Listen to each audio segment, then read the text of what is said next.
Hello, friends, and welcome back to Malicious Compliance Stories.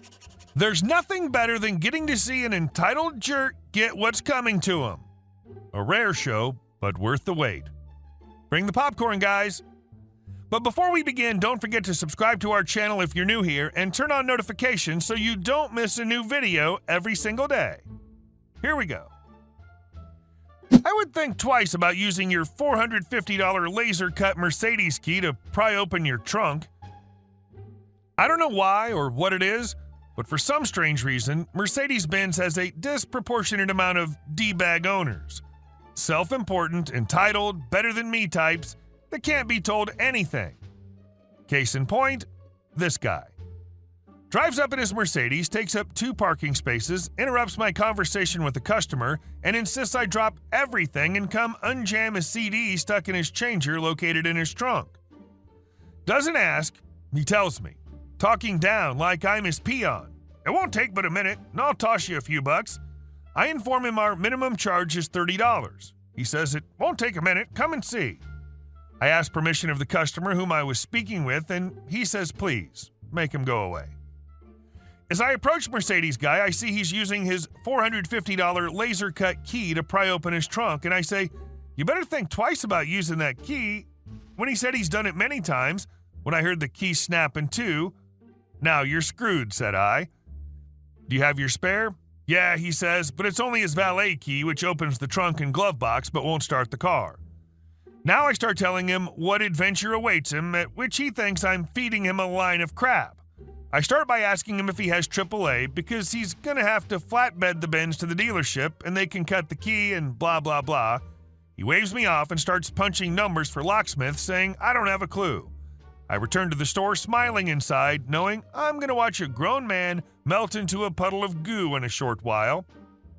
30 frantic minutes pass when Mercedes guy, still outside the store, pacing like a caged lion and turning shades of red, screaming into his cell phone at locksmiths telling him to call Mercedes.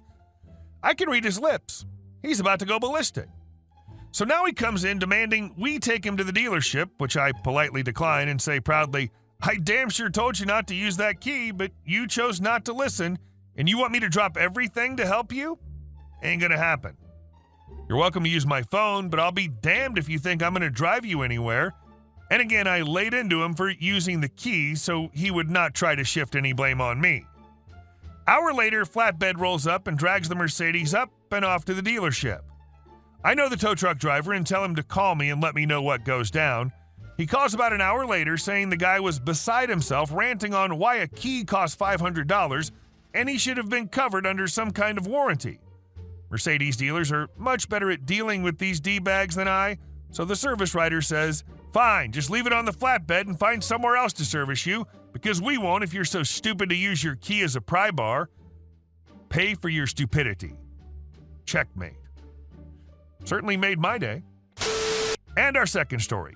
Stranger demands I watch her children while she shops.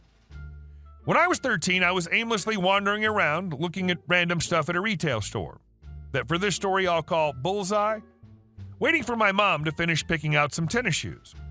A lady who looked to be in her late 40s came stomping up to me. She has a horde of 5 kids, looked to be around ages 3 to 10, swarming around her, plus a baby in her arms. I have zero clue what she was saying. I don't understand pterodactyl screeching. I started backing away with my hands up like she had a weapon pointed at me when she tried to place the baby in my arms. I just started screaming, "Manager, I need a manager!" until some employees walked up to us. She got this smirk of what I can only describe as pure joy on her face and pointed at me. You'd think she was identifying a criminal the way she was acting. This employee almost made me drop my baby. I tried to drop my children off for childcare and she refused to take my children and wouldn't take my baby from me. There isn't a limit for how many children you can drop off posted anywhere, so I don't want to hear it. I'll not be discriminated against just because I have so many beautiful children. My jaw was on the floor at this point. I was 13. Looked even younger, was in the middle of my emo phase, was in the middle of the music section looking at CDs, and, like I said, was in Bullseye. What about any of that would make someone think I was some kind of in-store daycare worker? The employees' faces ranged from utterly confused to trying really hard not to laugh. When they all just stared at her for a few seconds without saying anything, the mom started back up with her bird mating calls again. I could make out bits and pieces. She's going to sue. She had to come find me because I wasn't where I was supposed to be in the childcare area. I look unprofessional. She doesn't want her kids watched by someone who looks like a devil worshiper anyway. And some more threats involving her husband and church. The manager finally spoke up at this point. He first explained that I don't work here, then informed her that they don't provide any kind of childcare. She flipped out again, accusing them of lying. I actually figured out what she'd been doing and explained to the manager. This store had a little mini arcade room near the entrance and the snack counter where you can buy popcorn and soft pretzels, stuff like that, in case this isn't normal for Bullseye stores in other areas. I don't know. She'd been dropping her kids off in the little arcade room and expected the nearby employee to watch her kids while she shopped. The employee was only nearby because the room was right by the front door. This room's tiny. It has like 4 games in it. I don't know how all her kids even fit in there. Apparently, this was her first time coming here since she'd had her baby. You'd think she would have been horrified or at least embarrassed once the truth came out, but nope. She just started yelling more and accusing the manager of trying to cover up for me since I had obviously abandoned the kids I was supposed to be watching. She said she was going to call the police and report me and the store for child endangerment, and I was so getting fired. The manager asked her to follow them so that they could take care of the situation, and while she refused at first because she wanted to be there when I was fired, she left with them when he finally lost his temper and yelled, "Ma'am, she does not work here. Leave her alone." The other employees took me up to a register and offered me a $100 gift card and a lot of apologies. I tried to turn it down. It wasn't their fault, and I got a great story out of it. She insisted, though. From what I gathered from her, the crazy lady had apparently said a lot of horrible things about me while shrieking that I couldn't understand. My guess is they were worried my parents would sue them or something. They called my mom to the front of the store and explained the situation to her, then gave me my gift card. Luckily for them, rather than threaten a lawsuit, my mom just laughed her butt off the whole time.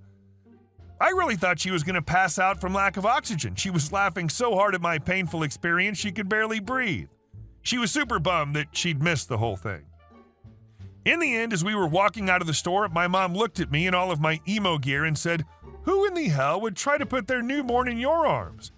A complete stranger whose sleeves literally say, "Cut my wrist and black my eyes." I used to buy blank shirts and Sharpie my favorite song lyrics all over them. I was so cool. In conclusion, I don't know how the situation with the Mother of the Year ended, but the next time we went to Bullseye, there was a huge new sign saying, "Do not leave children unattended," by the doorway to the arcade room. It was in the exact same spot as the old sign that said the exact same thing. Only difference was that this sign was about 4 times as big. I swear my mom was hoping to run into Mrs. Hey Stranger Take My Infant because she all of a sudden needed to go to Bullseye all the time for a little while. The amount of people who think stores will just watch their children astounds me. There's 40 people in here and I'm currently ringing up a guest, but you want me to watch your toddler? And our last story. I damaged her car and I don't care.